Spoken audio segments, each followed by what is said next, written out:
Hello दोस्तों, नमस्कार।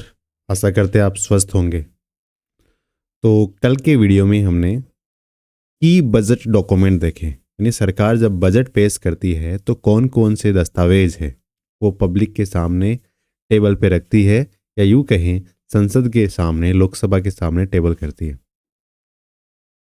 तो कल के वीडियो में हमने एक बात पढ़ी थी कि कुछ तो संवैधानिक डॉक्यूमेंट होते हैं, कुछ सांविधिक डॉक्यूमेंट होते हैं, साथ ही कुछ ऐसे डॉक्यूमेंट भी होते हैं जो बजट को आसानी से समझाने के लिए सप्लीमेंट्री डॉक्यूमेंट कह सकते हैं।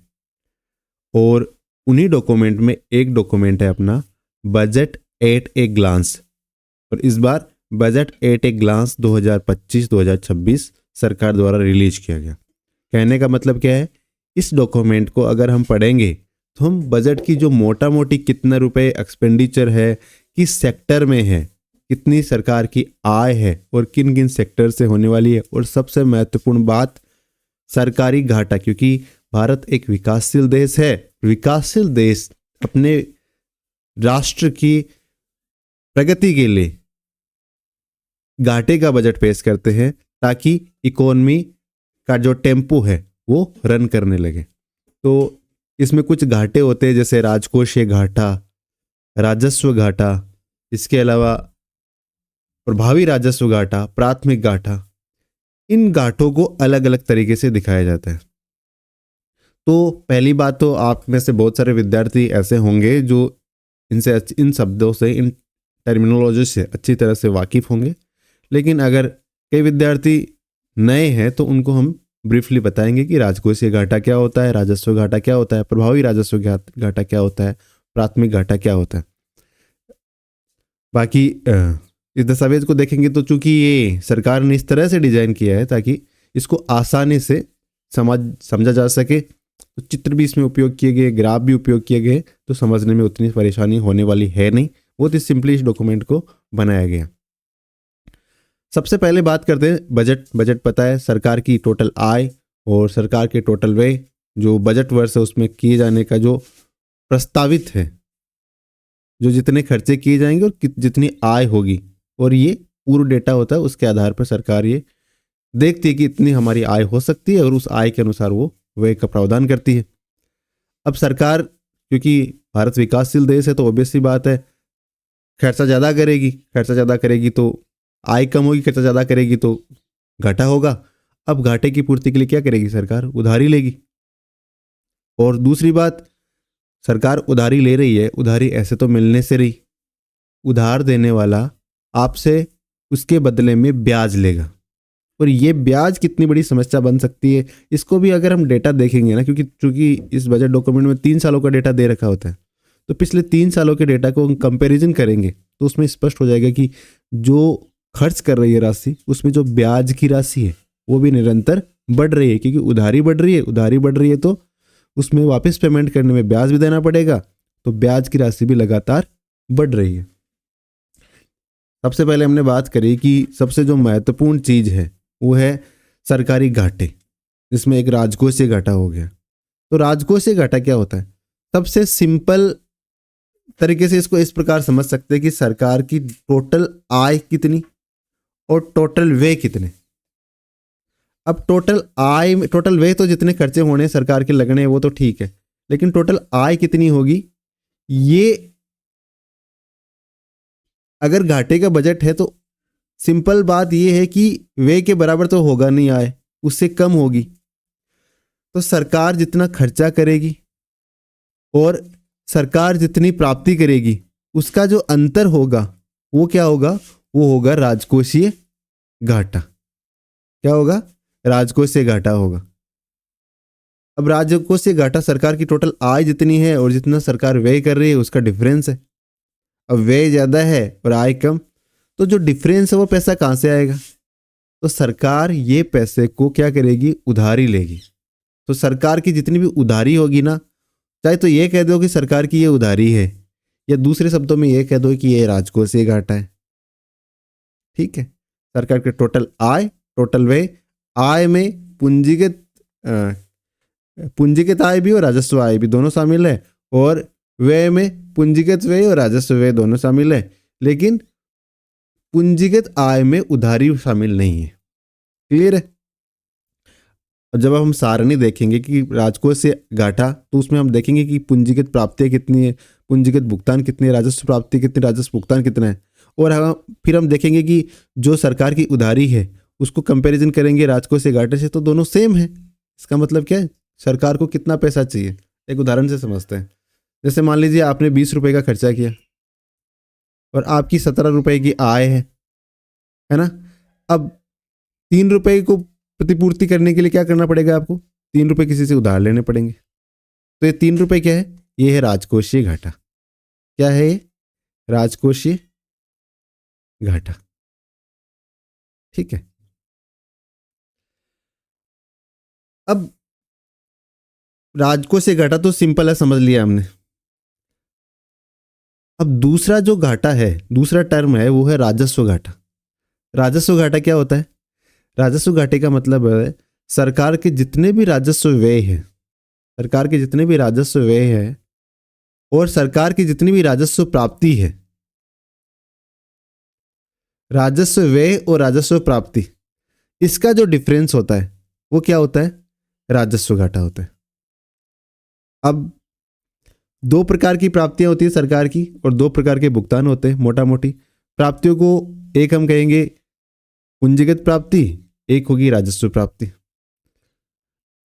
भुगतान होंगे पूंजीगत भुगतान और राजस्व भुगतान। अब चारों शब्दों को कल के वीडियो में हमने डिस्कस किया था, एक बार फिर से देखते हैं कि राजस्व भुगतान क्या होते हैं। तो ऐसे भुगतान जिसको करने से सरकार के पास किसी प्रकार की संपत्ति का क्रिएशन नहीं होता है, वो राजस्व भुगतान है। राजस्व व्यय है, राजस्व भुगतान है।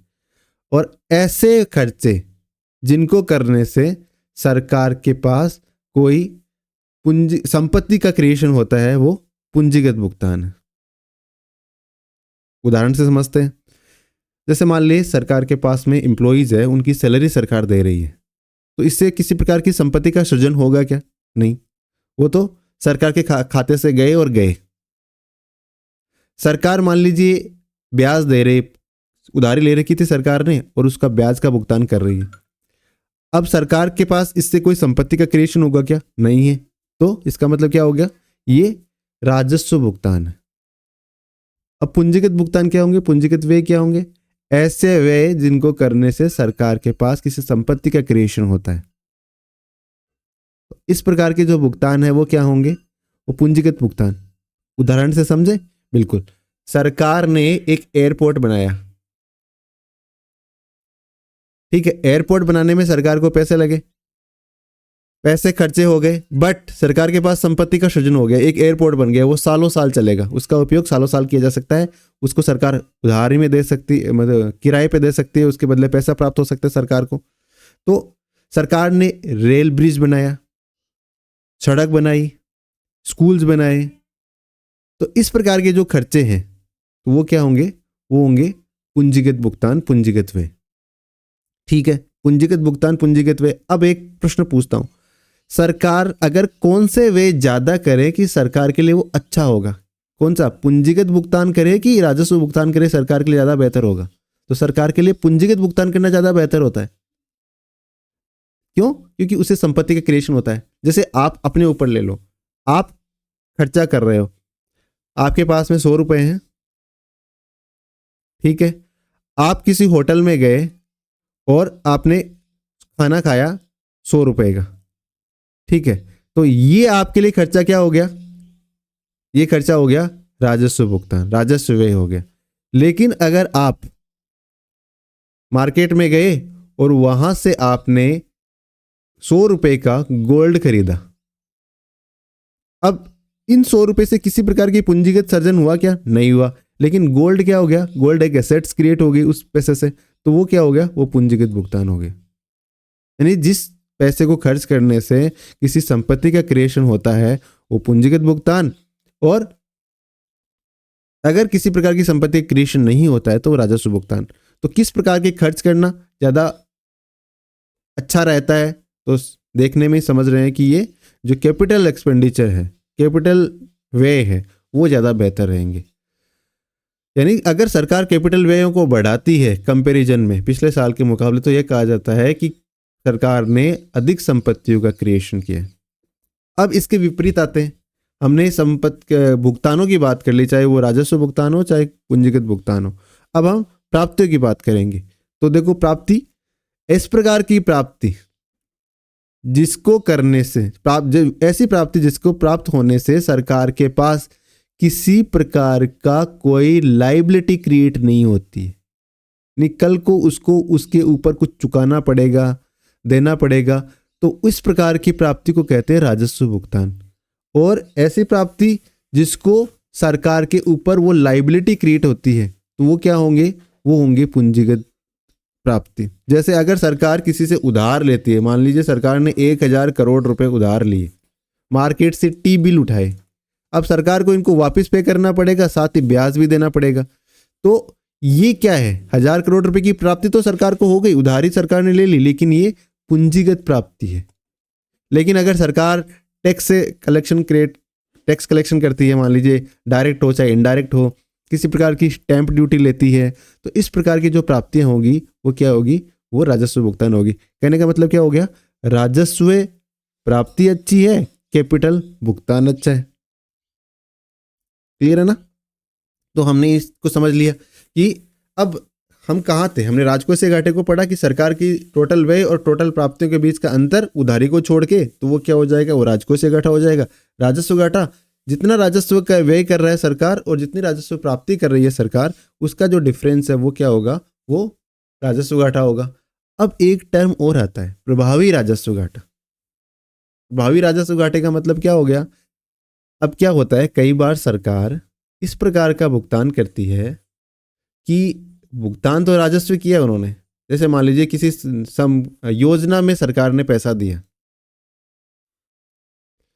किसी योजना में सरकार ने भुगतान किया, और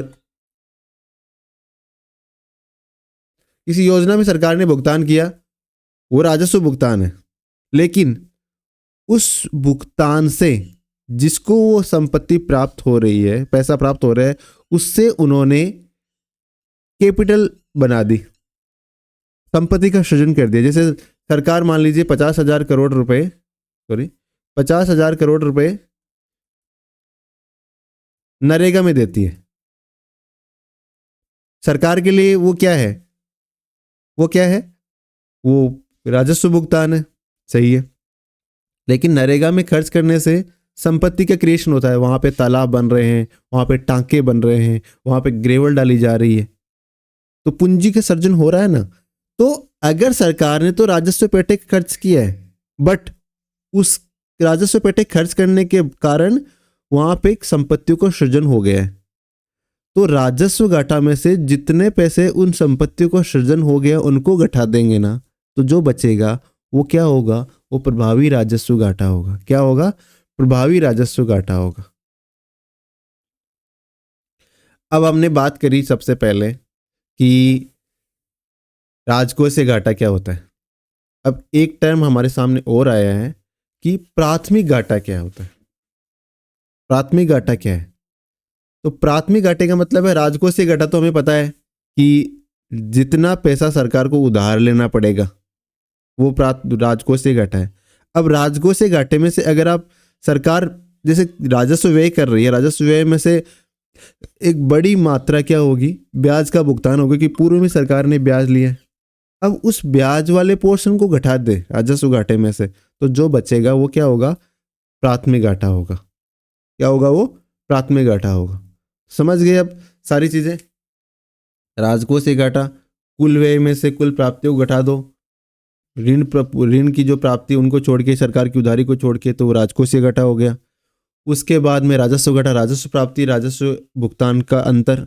उसके बाद प्रभावी राजस्व घाटा, अगर सरकार ने राजस्व प्राप्ति के लिए राजस्व भुगतान किया है बट उससे कोई पूंजीगत आस्तियों का सृजन हो गया है, तो वो जो अंतर है वो क्या हो जाएगा? वो प्रभावी राजस्व घाटा हो जाएगा। प्राथमिक घाटा, प्राथमिक घाटा में राजकोषीय घाटे में से ब्याज के अदायगी को घटा दो, तो क्या हो जाएगा? प्राथमिक घाटा आ जाएगा।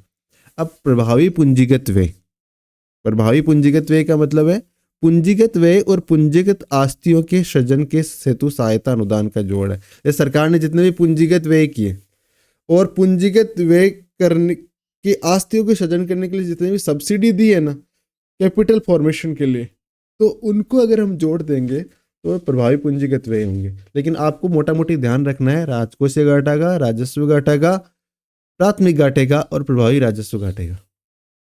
ठीक है, आगे चलें। अब देखो बजट आया है। अब बजट एक छोटा सा प्रश्न है कि इस बार का जो बजट है उसकी साइज कितनी है, कितने करोड़ का बजट है। एक सिंपल छोटा सा प्रश्न है। तो इस बार का जो बजट है ना, मोटा मोटी एक ही बात याद रखो आप, इस बार का बजट है 50.65 लाख करोड़। 50.65 लाख करोड़ बजट साइज कितनी है, 50.65 लाख करोड़ बजट साइज है। टोटल व्यय कितने होंगे, 50.65 लाख करोड़ के व्यय किए जाएंगे। इसमें से 11.21 लाख करोड़ है ना वो पूंजीगत व्यय होंगे। ठीक है, लेकिन मोटा मोटी आपको 50.65 लाख करोड़ आपको याद रखने। अब देखो हमने कहा कि हम इन चीजों को सारणी से समझेंगे ताकि आपके जो घाटे हैं वो भी हमारे सामने क्लियर हो जाए। घाटे हैं वो भी क्लियर हो जाए। एक सेकंड।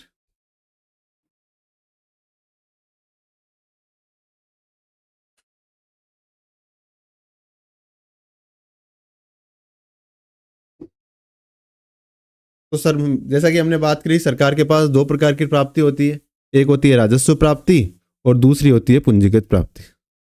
अब राजस्व प्राप्ति के भी दो भाग हैं, एक तो राजस्व प्राप्ति कर राजस्व यानी टैक्स से होने वाला राजस्व, एक कर से भिन्न राजस्व नॉन टैक्स राजस्व। तो टोटल सरकार की जो, अब याद रखने वाली बात नहीं, लेकिन हमें एक छोटा सा इसको देखना जरूर है ताकि हम चीजों को समझ सके। तो देखो 34 लाख करोड़ की राजस्व प्राप्ति है टोटल सरकार की। वही पूंजीगत प्राप्ति कितनी है, 16 लाख करोड़ की पूंजीगत प्राप्ति है। अब पूंजीगत प्राप्ति में क्या क्या शामिल है, जो पुराने ऋण सरकार ने दे रखे हैं वो उनके सरकार को वापस प्राप्त, जैसे सरकार ने किसी को लोन दे रखा था और वो लोन की वापस प्राप्ति होगी, और उधार और अन्य देयताएं होगी, और अन्य प्राप्तियां। अन्य प्राप्तियों का मतलब सरकार के पास में कुछ कैश पड़ा रहता है, कैश बुक में पैसा पड़ा है, तो वो पैसा सरकार अन्य प्राप्तियों में दिखा सकती है। तो टोटल पूंजीगत प्राप्ति कितनी होगी, 15.68 लाख करोड़। राजस्व प्राप्ति नहीं, पूंजीगत प्राप्ति होगी नहीं, सॉरी 16.44 लाख करोड़, और जिसमें से उधारी कितनी है, 15.68 लाख करोड़ है। टोटल प्राप्ति 50.65 लाख करोड़ की होगी। अब कुल व्यय भी कितने होंगे, 50.65 लाख करोड़ के व्यय होंगे। अब व्यय किस पे हो रहे हैं, व्यय किस राजस्व खाते पर व्यय कितने हो रहे हैं, 39 लाख करोड़ के। ब्याज भुगतान पे 12 लाख करोड़ की, यानी 50 लाख करोड़ के व्यय हो रहे हैं, उसमें से 12.76 लाख करोड़ के तो व्यय सिर्फ ब्याज पे व्यय हो रहे हैं, यानी 25% पैसा सरकार के खर्चे का 25% पैसा ब्याज भुगतान में जा रहा है। पूंजी खाते के सृजन हेतु सहायता अनुदान ये है 4.27 लाख करोड़, और पूंजी खाते पर खर्च हो रहा है 11.21 लाख करोड़। पूंजी व्यय, प्रभावी पूंजी व्यय कितने हो गया, 15.48 लाख करोड़, जैसे हमने पहले चर्चा करी। अब देखो राजस्व घाटा क्या है, राजस्व घाटा क्या था, राजस्व घाटा राजस्व प्राप्ति माइनस राजस्व भुगतान। राजस्व प्राप्ति कितनी हुई हमारी, टोटल 34.20,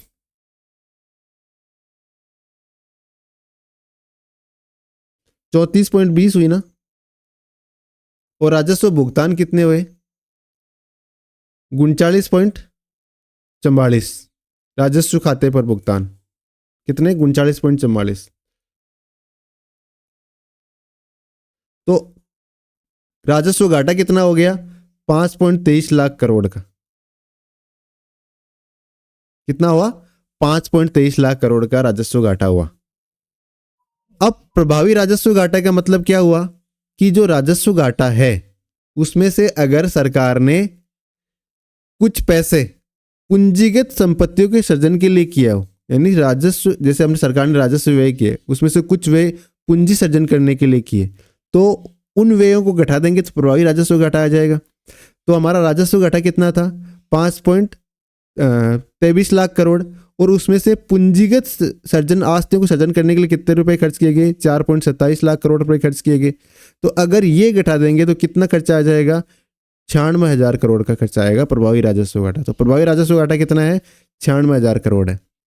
अब राजकोषीय घाटा की हमने चर्चा करी कि सरकार की उधारी वो राजकोषीय घाटा होता है।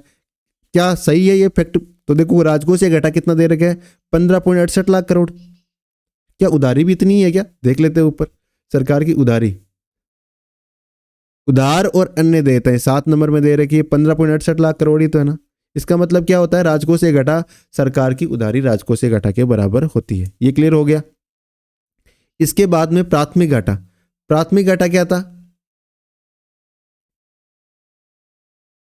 जो राजकोषीय घाटा है, जो राजकोषीय घाटा है उसमें से अगर हम ब्याज के भुगतान को घटा देंगे, राजकोषीय घाटे में से ब्याज के भुगतान को, तो हमने देखा कि 12.44 लाख करोड़ रुपए हम किस पे खर्च कर रहे हैं, ब्याज भुगतान में कर रहे हैं। तो राजस्व घाटा कितना अपना 15.68 लाख करोड़, और उसमें से 12 ब्याज भुगतान है 12.76 लाख करोड़ को हम घटा देंगे, राजकोषीय घाटे में से 12.76 लाख करोड़ को घटा देंगे, तो जो बच जाएगा वो क्या आ जाएगा, हमारा प्राथमिक घाटा आ जाएगा। अब एग्जाम में आपसे अगर ऑब्जेक्टिव एग्जाम है तो भी आपसे अमाउंट ये नहीं पूछा जाएगा कितना राजकोषीय घाटा है, आपसे प्रश्न पूछा जाएगा जीडीपी के सापेक्ष, जीडीपी के सापेक्ष राजकोषीय घाटा कितना है। तो जीडीपी के सापेक्ष राजकोषीय घाटा है 4.4%, कितना है 4.4%। और जीडीपी के सापेक्ष राजस्व घाटा कितना है, तो जीडीपी के सापेक्ष राजस्व घाटा है 1.5%, कितना है 1.5% है। मोटा मोटी हमें राजकोषीय घाटा वाला डेटा तो याद रखना ही रखना है। और प्राथमिक घाटा 0.8% है, तो राजकोषीय घाटा कितना है जीडीपी के सापेक्ष, तो 4.4% है, ये हमें याद रखना है। ठीक है, रह जाएगा याद। अब राजकोषीय घाटा, राजस्व घाटा, प्राथमिक घाटा, प्रभावी राजस्व घाटा, ये सारे हम समझ लिए, और सारे हमने सारणी में देख के समझ लिए कि किस प्रकार से कितने कितने राजस्व घाटा कितना है, राजकोषीय घाटा कितना है, प्राथमिक घाटा कितना है। आगे चलते हैं। अब एक प्रश्न बनता है कि सरकार के पास में जो प्राप्तियां होती है वो कहां से आती है, यानी बजट, सरकार कहती है कि सरकार के आय इतने और व्यय इतने, तो सरकार की आय हो कहां से रही है, ये प्रश्न बनता है। तो देखो सरकार को आय या तो टैक्स रेवेन्यू से हो रही है, या फिर नॉन टैक्स रेवेन्यू से हो रही है, या सरकार उधारी ले रही है। तो टैक्स रेवेन्यू में भी देखते हैं तो किस प्रकार के टैक्सेज होते हैं, कुछ डायरेक्ट टैक्सेज होते हैं, कुछ इनडायरेक्ट टैक्सेज होते हैं। तो कुछ मोटे मोटे टैक्स जैसे जीएसटी हो गया, इसके अलावा इनकम टैक्स हो गया, कॉरपोरेशन टैक्स हो गया, इनसे कितना पैसा आता है, इस प्रकार का सीधा प्रश्न या फिर मिलान वाले प्रश्न आ सकते हैं। तो सरकार के पास में अगर मान लीजिए टोटल 1 रुपये आता है, यानी 100 पैसे आते हैं, तो इन 100 पैसों में से 17 पैसे हैं वो कॉरपोरेशन टैक्स से आते हैं। कॉरपोरेशन टैक्स से कितने आते हैं, 17 पैसे। उसके बाद में इनकम टैक्स से कितने आते हैं, तो 22 पैसे सरकार के पास में इनकम टैक्स से आते हैं। कस्टम से कितने आते हैं, कस्टम से आते हैं 4 पैसे। कस्टम ड्यूटी होती है ना, कस्टम ड्यूटी, उसे 4 पैसे आते हैं। Union excise duty, union excise duty से 5 पैसे आते हैं। उसके बाद में GST, GST goods and service tax, इससे 18 पैसे आते हैं। और नॉन टैक्स रेवेन्यू, सरकार के पास में 9 पैसे जो इनकम है 100 पैसे में से, वो नॉन टैक्स इनकम है। और non debt capital receipt, capital receipt but वो नॉन डेट है। नॉन डेट का मतलब सरकार पे किसी प्रकार की उधारी क्रिएट नहीं हो रही है, यानी अगर सरकार मान लीजिए कोई संपत्ति, सरकार ने कोई जैसे इंस्टीट्यूशन था, सरकार ने एक बैंक है, जैसे बैंक ऑफ बड़ौदा है और इसमें सरकार की स्टेक है। सरकार ने अपना स्टेक 5% बेच दिया और सरकार को इससे 20,000 करोड़ रुपए की आमदनी हुई। ठीक है, तो ये पैसा क्या होगा? कैपिटल रिसिप्ट होगा बिल्कुल। और क्या ये टैक्स से मतलब इसमें डेट क्रिएट हो रहा है क्या सरकार के? नहीं, कोई डेट क्रिएट नहीं हो रहा। तो एक पैसा है सरकार का, वो नॉन डेट रिसिप्ट कह सकते हैं। उसके बाद में बोरोविंग, उधारी से 24 पैसे की प्राप्ति उधारी से हो रही है। तो सरकार को टोटल रुपए प्राप्त हो रहे हैं, उसमें से 24 पैसे तो उधारी से प्राप्त हो रहे हैं। तो सरकार के पास टोटल रिसिप्ट में से सर्वाधिक पैसा कहाँ से आ रहा है? उधारी से आ रहा है। अब उधारी को छोड़ के सर्वाधिक किससे आ रहा है? इसमें अगर हम देखते हैं तो इनकम टैक्स 1 नंबर पे है ना, फिर जीएसटी 2 नंबर पे, फिर कॉर्पोरेट टैक्स 3 नंबर पे, फिर नॉन टैक्स रेवेन्यू 4 नंबर पे, यूनियन टैक्स 5 नंबर पे, कस्टम 6 नंबर पे और नॉन डेट ये 7 नंबर पे। अब इसको एक बार इस प्रकार से सेटअप करते हैं ताकि आप इसको सिंपली आइडेंटिफाई कर पाओ। तो सबसे पहले तो उधारी ये हो गई। सबसे पहले उधारी, अगर उधारी को छोड़ के देखना हो तो फिर इनकम टैक्स कितना?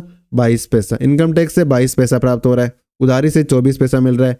फिर कॉरपोरेशन टैक्स से कितना मिल रहा है? तो कॉरपोरेशन टैक्स से 17 पैसा मिल रहा है। कॉरपोरेशन टैक्स से 17 पैसा मिल रहा है। नहीं, उसके बाद में जीएसटी से 18 मिल रहा है ना। जीएसटी से कितना मिल रहा है? 18। कॉरपोरेशन से 17। कॉरपोरेशन से कितना मिल रहा है? 17 पैसा कॉरपोरेशन से मिल रहा है।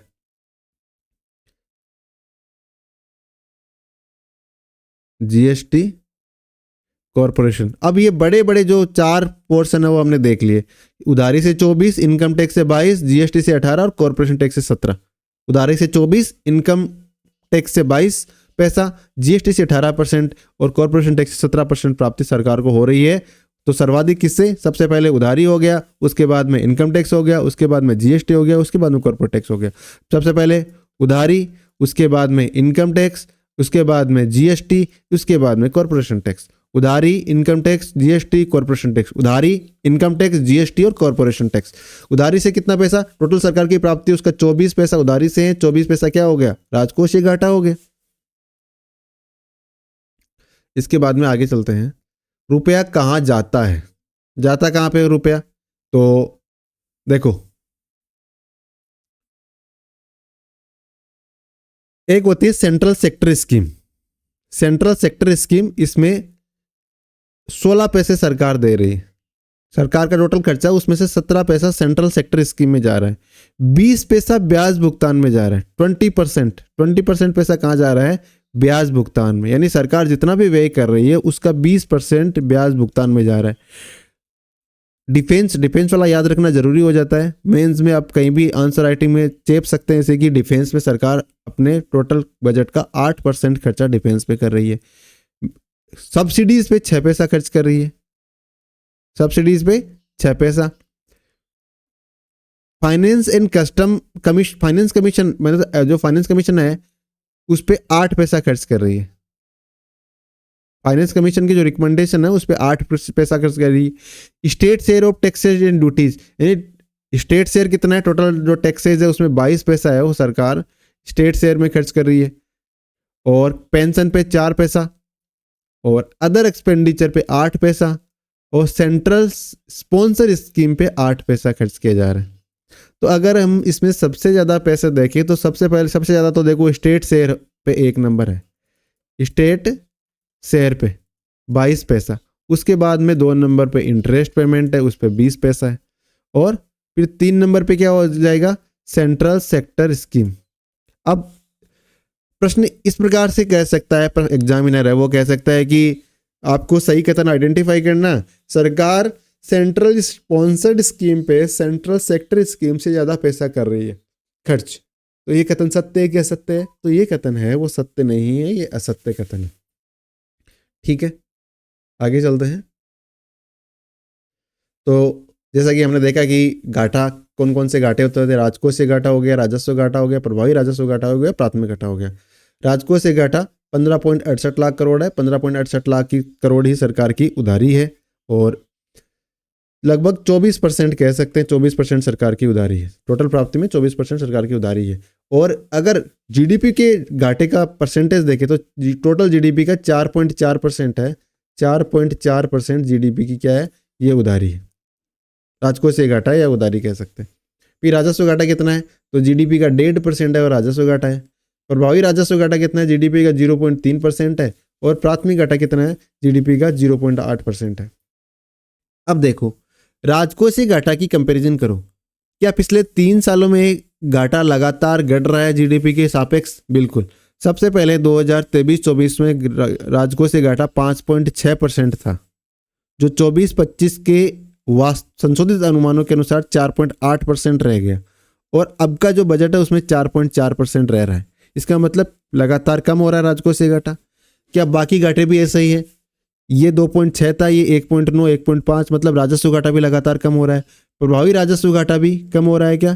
प्रभावी राजस्व घाटा भी 1.6 था, 1% और 0.3%, तो ये भी कम हो रहा है। और प्राथमिक घाटा भी लगातार कम होने की ट्रेंड पे जा रहा है। यानी जितने भी घाटे हैं सरकार के पिछले 3 सालों में अगर कंपैरिजन करते हैं तो लगातार कम होने की दिशा में बढ़ रहे हैं। ठीक है, लगातार कम हो रहे हैं कह सकते हैं। अब जीडीपी के कितना परसेंट राजकोषीय घाटा है, ये बात आपको भूलना नहीं है। 4.4%। कितनी उधारी है सरकार की, तो 15.68 लाख करोड़। ये क्या है, ये राजकोषीय घाटा भी कह सकते हो, टोटल उधारी भी कह सकते हो। अब राजकोषीय घाटा है, अब ये कहां से प्रतिपूर्ति करेंगे, तो टोटल ऋण प्राप्ति कितनी होगी, 15.66 लाख करोड़। और नगद शेष में आहरण द्वारा कमी कितनी करेंगे, तो 2484 करोड़ की। यानी सरकार के पास में कैश पड़ा हुआ है, उस पैसे का उपयोग इसमें घाटे की पूर्ति में कर लेगी। इस बार एक इंटरेस्टिंग चीज हुई है, जो टी बिल है ना, सरकार उधारी को पूर्ति करने के लिए टी बिल को जारी नहीं करेगी। और पिछली बार तो सरकार ने जो टी बिल जारी लिए हुए थे उनको पेमेंट भी वापस कर दिया था। तो लेकिन ये एग्जाम में इतना ज़्यादा डीपली पूछेंगे नहीं, उसके बारे में आपको टेंशन लेने की जरूरत नहीं है। घाटे का ट्रेंड अगर 2016-17 से देखते हैं तो 16-17 में जो हम राजकोषीय घाटे को देखते हैं, फिस्कल डेफिसिट, ये 3.5% था। फिर 17-18 में 3.5%, फिर 18-19 में 3.4%, फिर कोविड का दौर आया, 19-20 में 4.6% घाटा हुआ, 20-21 में 9.2% जीडीपी का घाटा करना पड़ा और 21-22 में वापस कम करने का। तो 21-22 से आप देखते हो लगातार कम होने की ट्रेंड पे राजकोषीय घाटा जा रहा है। क्या यही स्थिति सभी घाटों में? बिल्कुल, आप स्पष्ट देख सकते हो कि लगातार कम होने की ट्रेंड पे ये राजकोषीय घाटा हो, चाहे प्राथमिक घाटा हो, चाहे प्रभावी राजस्व घाटा हो या प्राइमरी राजस्व घाटा हो, कोई से भी हो, सारे कम होने की दिशा में बढ़ रहे हैं। इतना माइंड में ध्यान रखना है कि पिछले 5 सालों में मतलब लगातार 2020-21 से लगातार जो घाटे का ट्रेंड है वो जीडीपी का रेशियो में कम होता जा रहा है। ठीक है, बाकी आशा करते हैं कि आपको ये वीडियो पसंद आया होगा, तो चैनल को सब्सक्राइब कर ले, अपने दोस्तों के साथ शेयर कर दें। इसमें ऐसा नहीं है, कोई हवाबाजी नहीं है, जो फैक्ट है वो आपके सामने है, हमने उसको डिस्कस किया है। सरकार ने बहुत ही सिंपली डॉक्यूमेंट को बनाया है जिसको आसानी से हम चित्रों को देखते हुए भी समझ सकते हैं और सिंपल लैंग्वेज का सरकार ने प्रयोग किया है इन डॉक्यूमेंट को बनाने में, ताकि आम लोग या आम विद्यार्थी या जो भले ही वो यूपीएससी की विद्यार्थी है वो भी एक जिस नज़रिए से वो देखना चाहते हैं आसानी से देख सकते हैं। उनको अलग से मेहनत करने की ज़रूरत यहाँ पे नहीं पड़ती। Thank you, all the best.